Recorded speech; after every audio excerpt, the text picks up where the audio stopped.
Halo teman-teman, selamat datang di podcast Obama, obrolan bersama mahasiswa. Bersama aku, Aliza Nurlita, yang akan membawakan podcast pada hari ini. Tentunya aku nggak sendiri nih, ada bintang tamu perdana untuk podcast di episode pertama ini. Seorang mahasiswa sekaligus penulis. Wah, siapakah dia? Ini adalah Atika dia. Halo Atika. Halo, Ya, gimana nih kabarnya? Alhamdulillah cukup baik, lumayan baik ya. Tapi karena memang keadaan tugas hari raya menumpuk, jadi harus tetap baik-baik saja. Halo teman-teman, di sini bersama saya Atika Diah. Saya mahasiswa dari UIN Sunan Kalijaga Yogyakarta. Tepatnya dari jurusan program studi bimbingan dan konseling Islam. Asal saya ini dari Klaten, Jawa Tengah. Ya, oke. Itu dia Mbak Atika dia. Kita sama-sama seorang mahasiswa ya, semester 4. Dan kita juga sama-sama dari Klaten.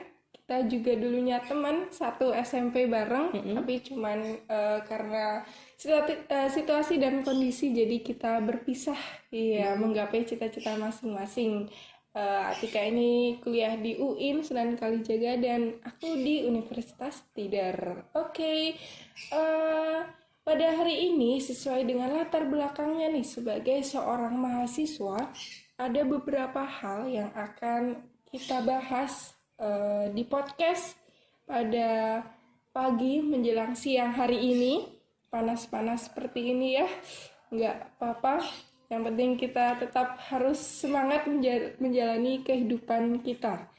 Oke, ini Atika nih. Sekarang kegiatan apa sih yang lagi dijalani saat ini? Baik itu kegiatan di rumah ataupun kegiatan di kampus mungkin. Yuk, silakan. Untuk kegiatan utamanya sih ya memang jadi mahasiswa itu. Kalau di rumah ya sebatas apa ya, di rumah kan bantu-bantu kayak beberes rumah, tapi ya paling cuma nyuci baju aja sih. Oh iya, Gitu. iya. Berarti kegiatan di kampus mungkin ada nggak selain cuman menjadi mahasiswa, mungkin ada kegiatan eh, di luar apa itu mengerjakan kuliah. Ada kebetulan ya, ini udah bulan ketiga kalau nggak salah, saya juga ikut kerja freelance part time, Iya. mengajar di bimbel, jadi kayak ngajar anak-anak TK atau PAUD gitu. Anak TK dan anak kelas 3 SD sih yang saya ampu. Oh, itu di daerah mana tuh kira-kira? Itu di daerah Jalan Garuda, deket Jalan Ploso Kuning 6. Berarti itu masih di daerah Yogyakarta ya? Iya, masih di Oh daerah Jogja. iya. Berarti Mbak Atika ini selain berkuliah, tetapi juga ada kegiatan selingan, Iya, kegiatan betul. bekerja part-time. Waduh, iya sekarang mahasiswa, sebagai seorang mahasiswa itu kita harus pinter-pinter mencari cuan ya. Ya, cuan karena realistis aja sih, hidup ini butuh cuan. Iya, makanya itu. Jadi harus pinter-pinter karena biaya hidup sebagai seorang mahasiswa itu juga nggak sedikit. Karena kalau kita mau minta orang tua juga rasanya gimana gitu. Kayak menambah beban Iya, gitu. menambah beban baik dari diri kita maupun dari orang tua kita. Jadi kita sebagai seorang mahasiswa ini apalagi semester 4 ini udah, jadi kita harus pinter-pinter untuk mencari cuan ya. Oke, nah Mbak Tika ini kan tadi udah perkenalan ya, kuliah di UIN Sunan Kalijaga. Nah, dan juga masuk di program studi bimbingan dan konseling Islam. Nah, mungkin beberapa dari teman-teman masih agak bingung ya tentang program studi bimbingan dan konseling Islam itu apa sih sebenarnya, apa mata kuliahnya apa aja, terus kegiatannya apa aja. Nah, mungkin teman-teman bisa mendengarkan cerita dari Mbak Tika ini. Ya, Mbak Tika bisa diceritakan nih tentang program studi bimbingan konseling itu seperti apa? Untuk program studi bimbingan dan konseling Islam ini sebenarnya sama seperti BK pada umumnya yang ada di universitas-universitas negeri maupun swasta. Cuman karena mungkin saya kuliahnya di Universitas Islam, jadi ada embel-embel Islamnya. Nah, untuk perbedaannya ya hanya di mata kuliahnya aja. Mata kuliahnya itu ada terinterkoneksi dengan pengetahuan Islam. Jadi contoh kayak teori BK, itu kan nanti kita membahas tentang teori-teori bimbingan dan konseling, utamanya teori-teori konseling yang telah dicetuskan oleh ilmuwan barat, kayak ada teori Gestalt, teori behaviorism, terus teori person center kayak gitu. Jadi nanti teori-teori seperti itu diintegrasikan dengan teori Islam. Bagaimana sih Islam memandang teori psikoanalisa yang dicetuskan oleh Freud? Apakah itu sejalan dengan keislaman, sejalan dengan agama Islam, sejalan dengan fitrah manusia sebagai hamba dari Allah, seperti itu. Oh iya. Mungkin ada nggak sih mata kuliah yang menurut Atika nih mungkin yang paling disenengin atau yang paling nggak disenengin nih? Kira-kira ada nggak sih mata kuliah yang paling wah dan paling gitu? Yang nggak disenengin dulu ya, Iya, karena iya.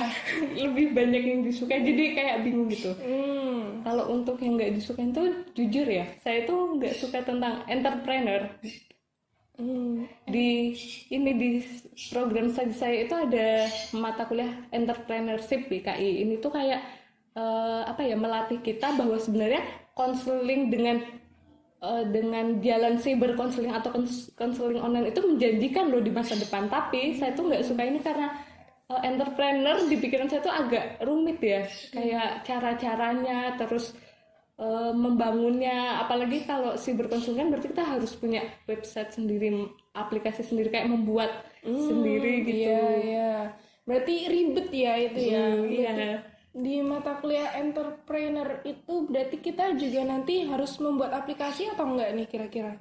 Kalau membuat atau enggak sih? Enggak, karena udah ada. Sekarang kan kita dimudahkan video conference kayak Zoom dan Google Meet. Iya. Cuman kalau misal untuk pendataannya, untuk mendata para konseli, untuk mencari konseli, menyimpan arsip-arsip gitu kan otomatis juga menggunakan online ya, kayak website. Jadi mau nggak mau atau secara bahasa kasarnya itu ya sebaiknya bisa membuat website sendiri gitu. Oke. Nah, Mbak Tika ini udah bikin website sendiri belum nih kira-kira? Oh, belum. Belum, karena jujur saya tuh nggak handal di IT. Oh iya. Susah banget ya kalau mau belajar IT, nggak nyampe otak saya. Ya berarti ini termasuk mata kuliah yang emang bener-bener nggak disukai, nggak disenengi ya, karena ribet itu ya. Ribet itu. Oh oke. Nah yang disenengin nih sekarang nih apa kira-kira? Yang disenengi itu banyak ya kalau disenengi. Waduh banyak ya, berarti bersemangat sekali ya dalam berkuliah ini. Iya, sebenarnya saya tuh terlalu excited loh dia. Terlalu excited tuh keterima di jurusan yang saya suka, pilihan pertama. Tapi ya qadarullah kan waktu itu COVID online nih, jadi kayak ngerasa ya udahlah kuliah kayak kuliah tuh kayak apa adanya aja gitu, nggak semangatnya tuh kayak luntur tapi tetap suka gitu. Iya, jadi kalau boleh tahu nih kira-kira apa nih mata kuliah yang paling disukai sama Atika nih kira-kira? Kalau untuk mata kuliah yang paling disukai ya, pertama itu dulu saya sangat suka tentang teori BKI ya, karena ini dasar dari prodi saya. Jadi mau nggak mau kalau mau menguasai berarti harus suka dulu. Nah, saya suka. Terus yang kedua psikologi konseling. Ini tentang kayak gimana sih ketika kita nanti berhadapan dengan klien, tentang ilmu psikologi dan juga teori-teori konseling. Jadi kayak teori BKI ini tadi tuh dipraktekkan lah, istilahnya dipraktekkan di mata kuliah psikologi konseling ini. Terus ada juga tentang BKI keluarga. Nah ini kayak bener-bener persiapan kita banget kan. Iya. Sebelum menjejaki rumah tangga, sebelum menikah. Kayak ya memang untuk membentuk suatu masyarakat yang baik, masyarakat yang bagus kan kita juga harus punya ilmunya. Dan saya rasa mata kuliah ini tuh kayak jadi tonggak awal ilmu gitu loh sebelum kita menikah. Oh iya, berarti mata kuliah ini tuh kayak mengajarkan kita buat gimana sih nanti kehidupan pas kita menikah, setelah menikah gitu ya. Jadi kita lebih punya persiapan yang lebih matang. Betul. Iya, kira-kira di mata kuliah itu tuh apa sih yang dibahas nih? Kira-kira biar pada tahu nih kok ada mata kuliah apa tadi namanya? BKI keluarga. Oh, BKI keluarga. Kayak menarik nih buat kita bahas. Iya, silakan Atika bisa diceritakan mata kuliahnya tuh bahas tentang apa sih kira-kira? Mata kuliah ini tuh membahas tentang keluarga, bagaimana kita membentuk keluarga yang sakinah, mawaddah dan rahmah gitu. Waduh, iya. Idaman banget kan keluarga seperti itu. Iya.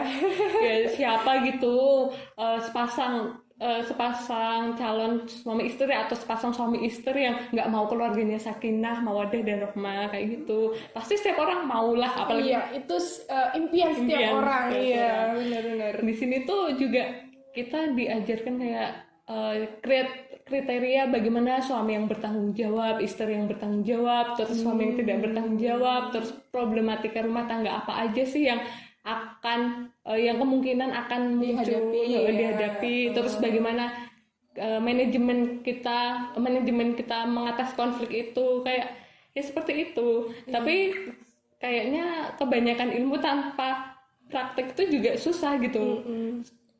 Iya, berarti mungkin kita sekarang biar dapat ilmunya dulu dan praktek ya di kemudian hari ya. Kalau kita semua udah benar-benar siap dan sudah ada seseorang yang menjemput kita tentunya. Ada asik. Iya, kira-kira ada mata kuliah lagi nggak nih? Katanya banyak nih mata kuliah yang paling disukai. Berarti Atika masuk di program studi bimbingan dan konseling Islam ini sangat-sangat excited ya, sangat-sangat gembira, bahagia gitu ya.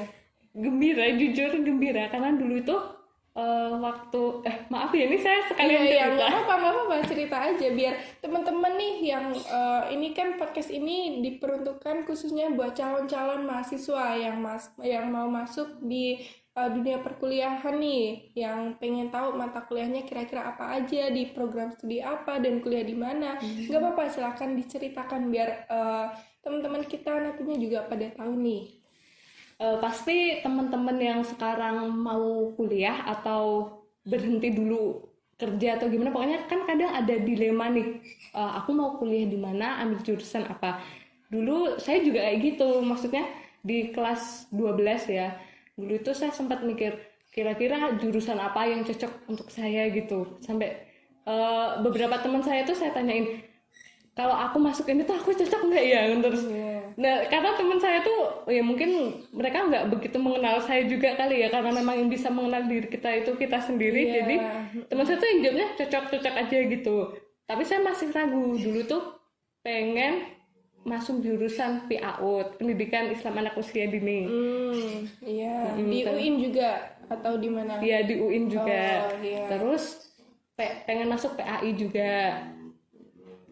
Lain waktu kepengen masuk jurusan ilmu tafsir, lain waktunya lagi ilmu hadis, nanti lain waktu lagi berubah pikiran hukum keluarga Islam. Aduh, berarti ini benar-benar sangat bimbang ya buat menentukan masuk program studi apa nih yang cocok kira-kira. Iya benar, sangat-sangat bimbang. Terus nanti kalau ada, kan dulu waktu saya aliyah, karena kebetulan saya ini madrasah aliyah, ada mata pelajaran sejarah kebudayaan Islam. Saya suka tentang SKI itu. Saya juga kepengen besok pengen masuk jurusan SKI di UIN. Kalau di UIN itu namanya sejarah kebudayaan Islam. Jadi tuh kayak bener-bener bimbang gitu. Sampai akhirnya saat ini tuh masih dalam masa KBM, jadi lagi proses kegiatan belajar mengajar. Saya menimpali jawaban seorang teman, kayak ikut berdiskusi gitu. Terus tiba-tiba guru saya itu bilang gini, Atika ini cocoknya lebih ke arah psikologi atau BK ya gitu. Saat itu saya tuh mikir, masa sih aku kayak gini BK atau psikologi, karena dulu tuh saya nggak kayak gini gitu loh. Maksudnya masih bimbang, masih belum yakin gitu ya. Masih labil, orang tuh masih labil.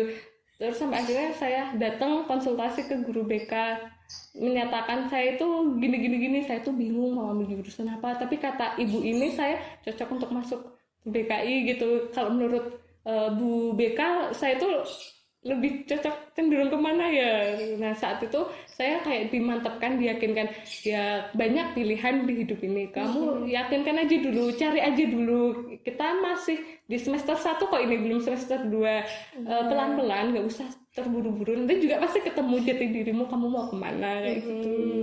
Oh, berarti sebelumnya itu Atika udah itu ya udah minta pendapat atau saran dari guru BK-nya di pas Diman itu.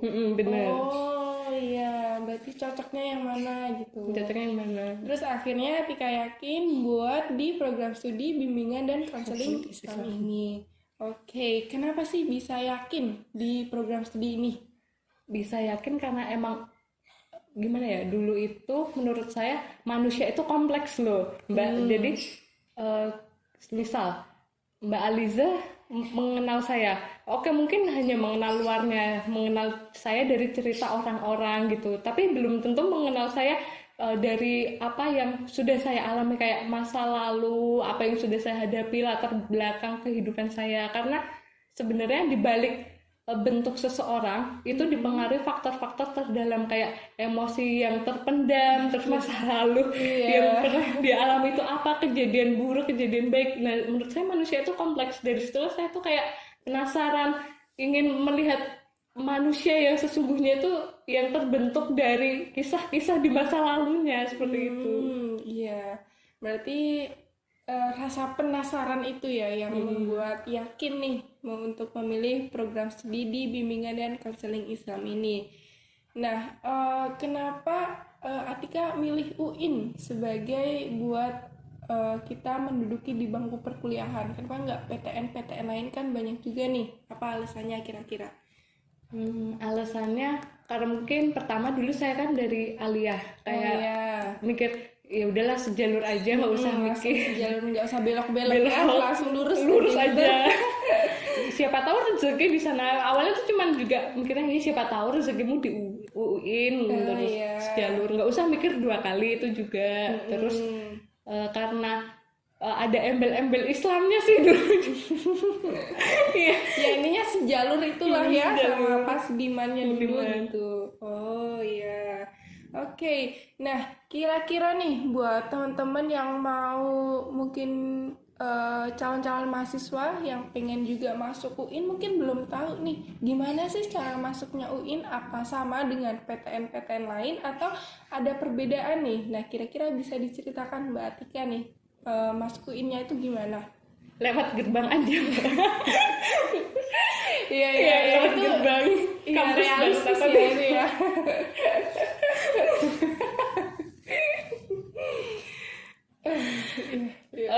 Ya ini biar diterima di UIN gitu kan. Iya mungkin maksudnya seperti itu ya, bukan masuk ke area UIN. Iya benar-benar. Kalau di UIN itu ada banyak jalur masuknya, nggak kayak di PTN atau perguruan tinggi swasta. Karena di UIN sendiri itu ya, sebelum kita memutuskan mau ikut ujian apa, kita harus tahu jurusan apa sih yang kita incer gitu. Kalau jurusannya pengetahuan umum seperti teknik informatika, pendidikan matematika, kimia murni, biologi murni, kayak gitu nanti lebih prefer masuk jalur kayak SNM, SBM atau ujian mandiri. Tapi kalau jurusan yang ada kata Islam, syariah atau ya pokoknya yang berbau-bau Islam gitu, nanti bisa masuk lewat SEPAN PTKIN, PTKIN atau mandiri. Kalau mandiri di UIN sendiri sih biasanya ada 2. Pertama itu mandiri CBT 1. Kalau di zaman saya dulu ya, waktu tahun 2020 berarti sebelum ujian madrasah atau ujian sekolah itu udah dibuka. Teman saya itu pernah cerita waktu di sela-sela ujian madrasah bilang gini, aku loh dean melok ujian mandiri CBT 1 di UIN, terus doa ke ya moga aku keterima gitu. Jadi saya itu agak kaget, loh udah dibuka toh, ya kan udah, ini kan mandiri bukan yang dari negara kayak gitu.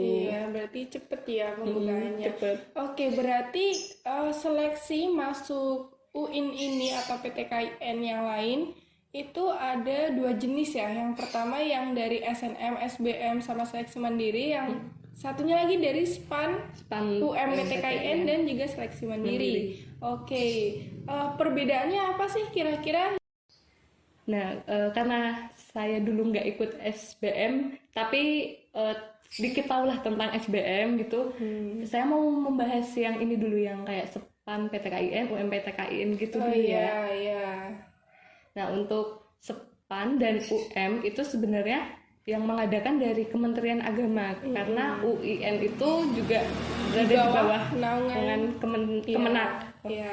Kalau PTN kayak UNY, UGM atau UNJ, UNES gitu kan, mereka ada di bawah naungan dari Kemendikbudristek ya, kalau nggak salah ya. Iya. Gini. Nah, untuk UIN ini SPAN PTKIN itu istilahnya SNMPTN, tapi khusus UIN. Iya, khusus PTKIN gitu ya. Betul, Perguruan khusus Tinggi PTKIN. Keagamaan Islam Islam Negeri. Negeri. Iya. Jadi nanti yang diseleksi itu nilai prestasi akademik kita. Pakai nilai rapot, nilai sertifikat lomba kemenangan kejuaraan kayak gitu bisa. Ya hampir mirip kayak SNM, cuman namanya yang berbeda dan siapa yang menyelenggarakannya juga berbeda. Iya. Untuk SPAN ini juga gratis kok, sama kayak SNM, bener-bener sama. Kalau SNM itu kan yang mengadakan lembaga LTMPT ya, kalau nggak salah. Nah, kalau SPAN ini tetap dari bawah Kemenak gitu. Oh, iya, berarti semuanya di handle atau dipegang sama Kemenak gitu ya? Bener. Oke, iya. Jadi FYI nih, for your information buat teman-teman, kita ini adalah mahasiswa yang juga mendaftar di SPAN PTKIN tapi tidak diterima. Ditolak guys. Ditolak mentah-mentah ya. Karena ya saya juga mengakui kemampuan otak saya sih saat itu. Iya, jadi ini aku sama Atika, kita ini juga sangat-sangat berminat di PTKIN dan kita mencoba masuk di jalur SPAN PTKIN yang ternyata akhirnya juga kita mungkin takdirnya memang belum di situ ya. Iya, jadi harus usaha lagi lah. Langsung kita beralih ke, kalau yang aku ini ikut SBMPTN, sedangkan Atika nggak ikut, jadi ikutnya ya UMPTKIN. Iya, bisa diceritakan nih UMPTKIN tuh gimana sih ikutnya gitu, jenis soalnya apakah beda sama yang SBMPTN, gimana sih gitu kira-kira? Kalau untuk alur mendaftarnya tuh saya agak lupa ya jujur. Dulu itu di koor dari sekolah atau enggak saya lupa sebenarnya. Tapi kayaknya daftar sendiri deh, kayak memasukkan biodata pribadi kayak nama kita, terus nilai akhir dari ujian sekolah kayak gitu, itu dimasukkan sendiri oleh calon maba itu. Nah terus nanti ya ada prosedurnya kok, lengkap dulu itu. Jadi emang harus baca aja sih kalau dulu itu. Iya, berarti kayak teman-teman nih yang mau daftar di PTKIN itu bisa lihat di Instagram atau media sosial di Instagram itu kalau nggak salah SPAN PTKIN apa ya, saya juga lupa jujur. Iya, pokoknya udah 2 tahun. Iya, media sosial khusus itu ya. Jadi kita tahu nih prosedur cara mendaftarnya tuh gimana ya. Kalian bisa cari-cari nih di Instagram atau media sosial lainnya lah. Sekarang kan banyak banget nih yang ngasih tahu cara-cara daftar, khususnya di YouTube, di Instagram ataupun yang lainnya itu. Atau tanya ke guru BK kalian juga, biasanya BK itu memfasilitasi kok. Nah iya, makanya jadi yang mau daftar-daftar kuliah, iya. Mau tanya konsultasi tentang jurusan kuliah, iya. Bisa, kalian bisa kemanapun, banyak jalan menuju Roma ya. Iya, istilahnya seperti itu. Kalian bisa tanya-tanya di media sosial atau tanya guru kalian nih yang masih SMA ini ya. Betul. Nah, kalau soal-soal di UMPTKIN kira-kira susah-susah nggak sih nih kira-kira? Subjektif ya kalau tanya susah atau enggak. Iya. Kalau tanya sama mungkin orang yang lebih pintar dari saya ya mungkin jawabannya gampang gitu. Tapi karena tanyanya ke saya jujur agak kewalahan, kayak agak aduh kok ini soal gini banget ya, ini soal atau apa sih, masa soal sebanyak ini waktunya cuman sekian menit, berapa menit ya dulu tuh, kalau nggak salah tuh 100 menit untuk soal 90 menit. Kalau nggak salah ya, karena dulu tuh ada potongan jumlah soal kok, karena mungkin awal pandemi jadi Kemenak berbaik hati memotong. Iya, kita ini adalah mahasiswa corona, angkatan corona. Angkatan COVID. Lulus madrasah atau lulus SMA kita langsung dapat gelar LC, lulusan corona. Iya iya, aduh aku pikirnya LC udah kemana-mana, sudah kita ada lulusan corona guys. LC lulusan corona. Iya iya benar-benar. Langsung guys. Untuk jenis soal atau materi yang diujikan saat UMPTKN itu ada ini sih, kayak TPA, tes pengetahuan akademik. Kalau di SBM saya kurang tahu ya, karena memang nggak mengikuti SBM gitu. Terus ada pengetahuan keislaman. Ini nanti tuh ada akidah akhlak, Quran hadis, SKI ada nggak ya? Saya juga lupa, jujur lupa. Kayak ada deh sejarah-sejarah gitu. Mungkin ada tapi dikit ya. Iya. Terus Quran hadis, fikih. Nah fikih terutama ada sih. Kadang ada mawaris juga kok kalau di ini seingat saya. Jadi nanti fikihnya fikih mawaris, terus bahasa Arab. Nah ini so pasti. Bahasa Arab itu adalah yang menjadi ciri khas dan problematika semua calon-calon mahasiswa, khususnya yang dari SMA yang buta akan bahasa Arab. Lah saya yang dari madrasah Ali aja kadang gila-gila kepala kalau ngeliat Arab gundul. Iya. Tapi nggak tahu sih dulu tuh ada Arab gundul nggak ya? Ada. Ada. Pokoknya semua deh bahasa Arab tuh ada gitu. Ada. Ya mungkin ada Arab gundulnya ya, tapi karena saya lupa jadi cuman ingatnya ada bahasa Arab yang jelas. Yang jelas tuh kalau di UMPTKN kita juga ada tes akademik dan juga tes keislaman itu ya. Yang pasti buat teman-teman nih yang mau daftar di PTKN lebih memperdalam deh ilmunya tentang yang di materi-materi tentang keislaman ya. Seperti sejarah dan kebudayaan Islam, akidah, fikih, dan khususnya bahasa Arab. Nah, di soal-soal UMPTKN itu bahasa Arab juga lumayan banyak ya. Lumayan. Jadi, sangat-sangat menguras tenaga dan pikiran kita. Sangat sekali guys. Iya buat ngerjain bahasa Arab ini, tapi nggak apa teman-teman, jangan berkecil hati, jangan takutlah istilahnya. Ya selagi kita berusaha dan kita berdoa pastinya kita nanti insya Allah nanti diberi jalan lah, diberi kemudahan gitu ya. Nah buat yang UMTKN tadi kan ada soalnya ada juga ini soal tentang soshum, jadi kayak ekonomi, geografi, terus sosiologi gitu. Yang sosum yang saintek ada juga nggak sih kira-kira? Nah kalau di khusus UIN Jogja itu nggak ada, jadi semuanya soshum kalau setahu saya sih, karena jurusannya itu ya tentang sosial humaniora gitu. Mungkin kebanyakan seperti itu kali ya. Iya. Jadi kalian nih yang mau daftar khususnya di jalur UMPTK ini juga harus belajar banyak tentang materi-materi soshum ya. Kayak geografi, sosiologi, ekonomi. Nah itu lebih deh diperdalam lagi, dan juga tentang keislaman tadi. Tapi sekali lagi buat teman-teman tuh jangan berkecil hati lah, jangan aduh kok materinya banyak banget ya di UMPTKN ini, kita harus belajar banyak. Nah jangan, makanya teman-teman itu harus dipersiapkan lebih awal, jangan mepet-mepet waktu pas tes UMPTKN itu. Nah kalau tadi nih yang di UMPTKN kan ada jenis soal tentang keislaman, soshum, dan juga tes akademik ya, akademik. Nah kalau di SBMPTN nanti juga ada 2 jenis nih, yang satu soshum. Iya, yang satu saintek. Nah, Atika kan kemarin nggak ikut SBM ya? Ya, jadi sedikit spill nih, sedikit cerita tentang SBMPTN. Jadi, buat teman-teman juga yang mau masuk kuliah di perguruan tinggi negeri, itu kan juga ada SNMPTN, SBM, dan juga seleksi mandiri. Kalau yang SNMPTN itu tadi juga sama kayak SPAN PTKIN. Nah, itu yang jalur rapot ya. Jalur rapot. Hasil rapot kita sewaktu di SMA. Itu sama aja sih sebenarnya kan ya, cuman beda namanya doang. Beda nama doang sih. Sebenarnya sama ya, sebenarnya pakai piagam penghargaan, pakai nilai rapot. Nah, makanya mungkin kalau yang SBM ini juga ada sosum, ada saintek. Yang mau di jurusan saintek mungkin bisa lebih diperdalam belajarnya tentang IPA, biologi, fisika, kimia. Ya, dan seperti itu. Calon-calon dokter nih biasanya.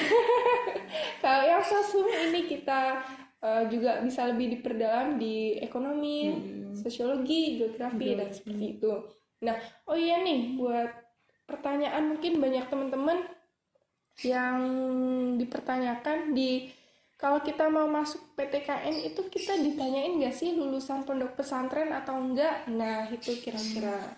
Ada ya, jadi saat kita mengisi yang tadi kayak data profil pribadi itu nanti ada tulisannya kok, jadi lulusan apa, dari mana, SMA atau MA itu ada gitu. Mungkin kalau pondok pesantren itu nggak pakai ijazah tuh bisa, tapi pakai apa ya? Aduh, serius saya tuh udah lupa. Iya, jadi kayak surat keterangan kalau dia itu dari pondok itu juga bisa gitu.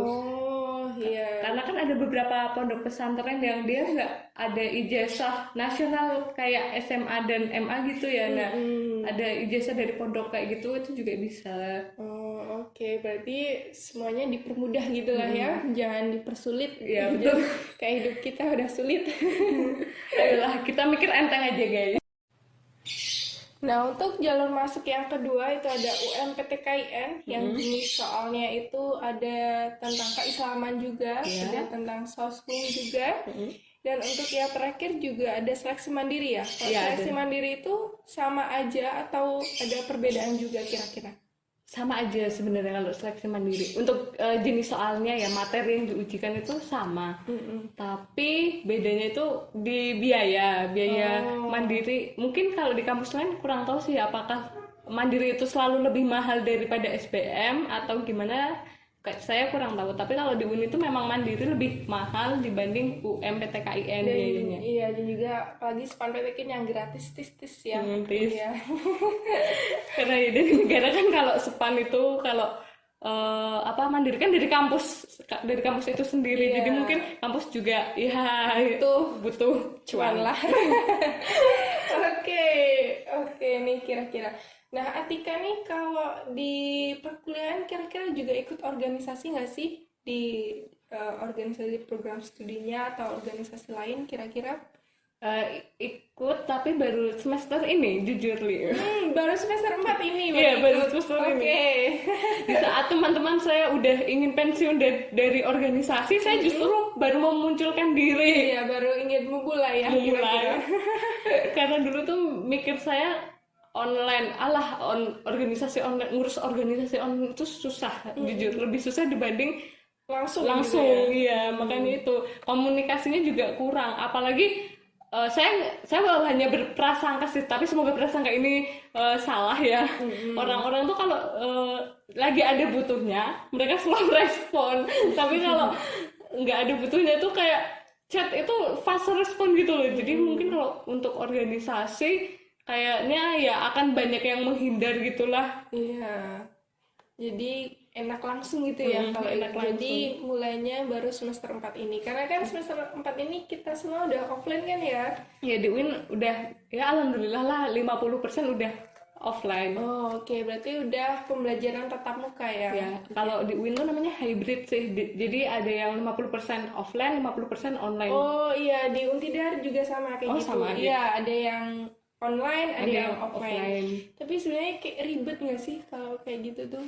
Offline, online. Jadi buat bingung semua mahasiswa nih. Jadi yang dari luar kota pun kan bingung mau offline tapi nanti kalau online. Kalau online juga di rumah aja gitu kan. Bener, ribet sebenarnya kalau gitu. Apalagi kalau di UIN itu ya, terutama di jurusan saya, kalau misal hybrid itu jadi gini, ada mahasiswa di kelas, dosennya juga masang Zoom untuk mereka yang di luar kota kayak gitu. Jadi langsung satu hari itu ya online dan offline. Jadi kan susah, barengan gitu barengan. Interaksinya nggak bebas kalau kata dosen saya. Lebih enak interaksi langsung kalau perkuliahan. Iya, makanya. Nah, balik lagi balik lagi nih kita Ke organisasi. iya, ke organisasi. Wah, sampai mana-mana ya. Oke, silakan organisasi. Organisasi saya tuh ikutnya namanya Laboratorium BKI. Ini tuh kayak meneliti tentang bimbingan konseling Islam. Ada beberapa divisi.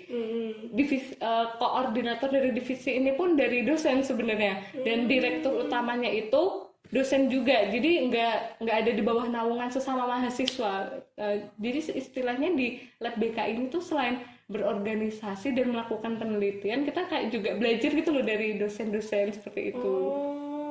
Jadi ini tuh organisasinya tentang penelitian gitu atau Iya. Bisa dikatakan seperti itu. Bisa juga kayak pengembangan media konseling gitu juga ada, karena beda-beda divisi ya, kan ada divisi instrumen kayak penelitian tentang instrumen konseling, terus divisi pengembangan media, pendidikan, dan publikasi yang kayak gitu, publikasi dan kerjasama. Susah banget. Ingat apa lagi? Berarti itu di program studi itu ada organisasi itu ya tadi ya? Ya ada itu, ada namanya juga BOM F Mitra Ummah. Kalau ini lebih ke fakultas sih, fakultas. Oh iya. Berarti kalau yang di luar prodi nih kira-kira ikut nggak sih? Kalau di luar prodi nggak ikut, cuman itu. Oh, berarti baru ini ya? Ya baru itu. Ini. Oke. Itu pun dulu kenapa saya milih ikut karena dosen saya yang jadi direktur dari lab BK itu juga nyarinya mahasiswa yang nggak ikut organisasi apapun setingkat prodi. Jadi kalau ada mahasiswa anak hima, himpunan mahasiswa ikut ini, itu nggak bisa, karena menurut dosen saya anak hima itu pasti sibuk gitu. Iya, berarti ini adalah mahasiswa pilihan ya? Pilihan karena rolep gitu. Karena sebelumnya kayak ikut organisasi. Iya, karena nggak ada kesibukan apa-apa. Jadi ya mahasiswa nolep. Mahasiswa nolep diangkat masuk organisasi yang langsung berat gitu. Ya udahlah ya, yang penting kita berpengalaman ikut berorganisasi gitu. Oke. Kira-kira di UIN tuh apa saja sih organisasinya yang ada? UKM unit kegiatan mahasiswa tuh kira-kira apa aja sih? UKM saya tuh cuma tahu sedikit ya. Iya. Ada UKM tari, tapi saya kurang tahu namanya apa. Terus ada UKM, saya ingat namanya tapi kadang juga lupa ini tuh bergerak di bidang apa gitu. Ada Divikom, itu UKM tingkat fakultas atau universitas ya, saya juga lupa. Pokoknya Divikom itu tentang kayak video-video komunikasi gitu apa ya Allah. Lupa sangat-sangat nolak.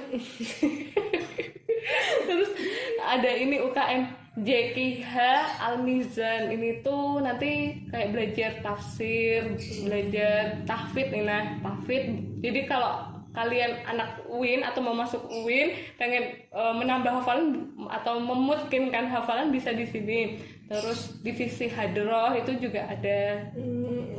Banyak divisi tapi saya nggak ingat. Terus ada UKM namanya tuh PIKM Lingkar Seroja. Nah, buat teman-teman yang suka banget nih kayak membahas tentang narkotika atau mencegah kenakalan remaja atau pelecehan seksual, bisa di sini tempatnya. Berarti ada juga UKM yang khusus bahas begituan ya? Iya, ada. Pencegahan. Ada pencegahan gitu. Bagus banget ya, berarti buat edukasi lah ya. Ya, benar. Nah, buat teman-teman nih yang mau masuk PTKIN, khususnya di UIN, Sunan Kalijaga, Yogyakarta, yang impian semua orang, yang mungkin banyak juga yang mendaftar ke situ. Itu tadi beberapa informasi tentang UKM yang ada di UIN Sunan Kalijaga Yogyakarta. Oke, selain itu buat teman-teman yang pokoknya yang mau masuk kuliah apapun itu, baik di PTN atau PTKIN, ini ada tips-tips cara belajar untuk para calon-calon mahasiswa biar bisa keterima di PTN, perguruan tinggi negeri. Nah, karena kan mahasiswa tuh yang mau daftar di PTN kan banyak dan antusias sekali ya. Pokoknya antusias harus masuk di PTN negeri gitu kan ya. Nah, jadi ini ada beberapa tips nih buat teman-teman. Kira-kira dari Atika nih tipsnya apa aja? Kan keterima nih di PTN negeri gitu. Aduh. Saya tuh kalau ditanya tips belajar tuh suka malah ngalong-ngalong sendiri kan. Apa ya?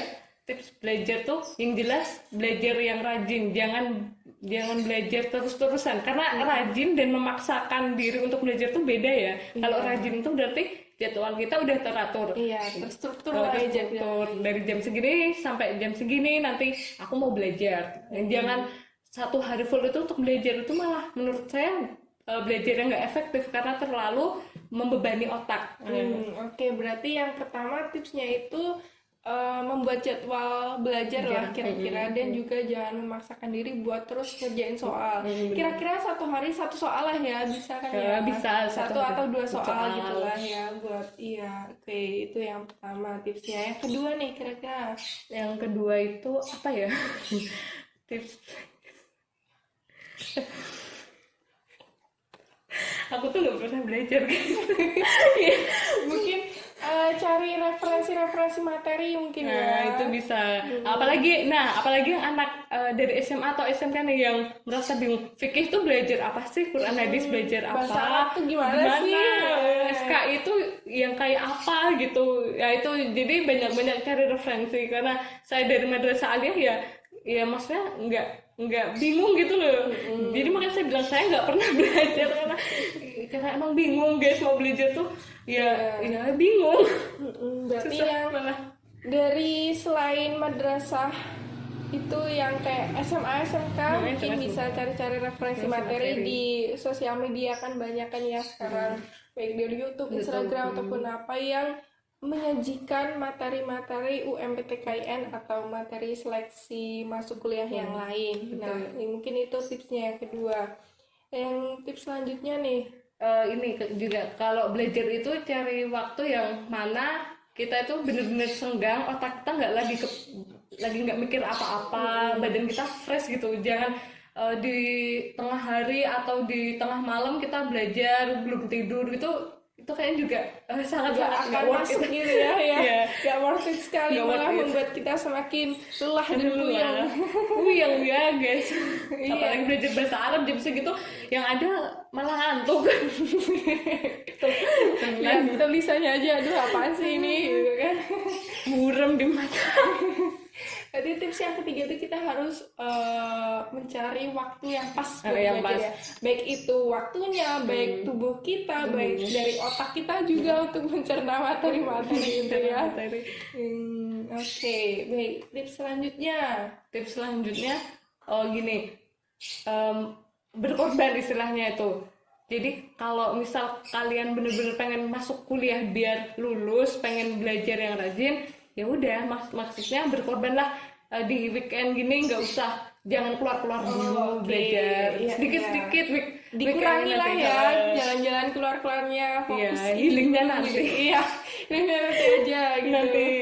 Healingnya nanti, atau kalau mau keluar ya maksudnya jangan terlalu membuang banyak waktu, nanti rugi juga sih sebenarnya. Tahu waktu lah ya. Karena jujur sih dulu tuh waktu SMA, waktu alia saya tuh tipikal orang yang sangat-sangat membuang waktu, jadi kayak menyesal gitu loh, dulu waktuku segitu tuh lari kemana ya gitu. Ya ini tips buat calon-calon mahasiswa yang mau masuk PTN atau PTKIN. Ini ada pengalaman nih dari kita ya, jangan membuang-buang waktu kalian buat hal-hal yang tidak perlu gitu kan ya. Salah satunya jangan terlalu memikirkan doi guys. Itu sangat membuang. Oke, ya buat kalian yang masih cekcok atau masih mikirin tentang doi itu mungkin agak dikurangin dulu ya, agak digeser dulu, dipinggirkan dulu. Kita fokus buat kuliah kita, buat membahagiakan kedua orang tua kita. Iya bener, yang udah susah payah buat membiayai ayolah, kita. membiayai sekolah kita ya. Jadi kita itu harus timbal balik lah ya buat orang tua kita gitu. Oke, terus tips selanjutnya nih. Tips selanjutnya tadi ini ya, berkorban, jangan dibuang-buang waktu kan. Terus tanya ke siapapun yang sekiranya tahu tentang soal yang tidak kalian pahami gitu. Iya, Dulu saya juga pernah tanya ke guru saya, guru fikih kebetulan, karena materi tentang mawaris bingung gitu. Jadi saya minta bantuan ke beliau untuk bertanya, apakah ini seperti ini Bu, terus kalau begini apakah benar atau gitu. Gitu aja sih, tanya yang sekiranya bisa dan mumpuni lah gitu. Iya, jadi kita tuh jangan malu bertanya, nanti sesat jalan atau nanti berjalan-jalan malahan. mumpung. Jadi kayak kita tuh harus tanya ini, kalau kalian juga mau tahu jurusan atau prodi-prodi, cari informasi, kalian gali-gali informasi sebanyak-banyaknya biar kalian tuh juga yakin, juga nanti juga kalian paham ya kan, biar nggak salah jurusan nantinya, tidak menyesal. Ya, nanti pasti di tengah-tengah masa perkuliahan kalian nggak akan mengeluarkan statement aku kayaknya salah jurusan nih, nggak akan, kalau kalian udah benar-benar mantap dari awal gitu. Iya, makanya buat kalian kan harus dipersiapin matang-matang lah gitu. Sejak dini mungkin. Iya, kalau dari tips dari aku nih, dulu aku tuh kalau mau memantapkan program studi, kalian itu harus pilih beberapa program studi yang kalian minat. Itu kalian pilih, kalian catat. Terus kalian juga catat apa sih PTN mana yang mau kalian tuju nih kira-kira. Nah, setelah itu kalian bandingin dari PTN sama program studi itu, kira-kira kalian prefer yang mana atau lebih mantep yang mana, sama kalian lihat di tahun-tahun sebelumnya kira-kira masuk sini tuh banyak nggak ya peminatnya, iya saingannya gitu. Jadi kalian harus pintar-pintar nih buat milih gitu. Ya aku ya seperti itu. Terus sama yang tadi juga belajar itu kalau bisa sehari mah 1 sampai 2 soal aja, nggak usah banyak-banyak. Makanya itu biar nanti juga kita kan juga ada kegiatan lain buat merehatkan pikiran terutama. Nah iya makanya, dan mungkin tips yang terakhir nih, kita juga berdoa lah ya. Betul, itu tips paling jitu dan ampuh. Iya. Kita harus berdoa kepada Yang Maha Kuasa. Semoga ya kita semuanya bisa dimudahkan, baik dari mengerjakan tugasnya, mengerjakan soal-soalnya, memilih program studinya. Nah itu makanya yang terakhir kita harus menerimalah pasrah semua apapun itu udah ada yang ngatur. Kita yang penting sudah berusaha, sudah berdoa ya sekuat tenaga kita buat kita masuk di PTN impian kita. Oke teman-teman, gak terasa nih waktu berjalan begitu cepat ya. Dan kita sudah banyak berbincang-bincang tentang dunia perkuliahan, baik dari program studinya, cara seleksinya, pengalaman-pengalaman dari kita. Nah, terus bagi para maba-maba yang mau atau berminat kuliah di UIN, tapi masih bingung gimana ya cara seleksinya atau apanya, kalian bisa mendengarkan podcast ini ya.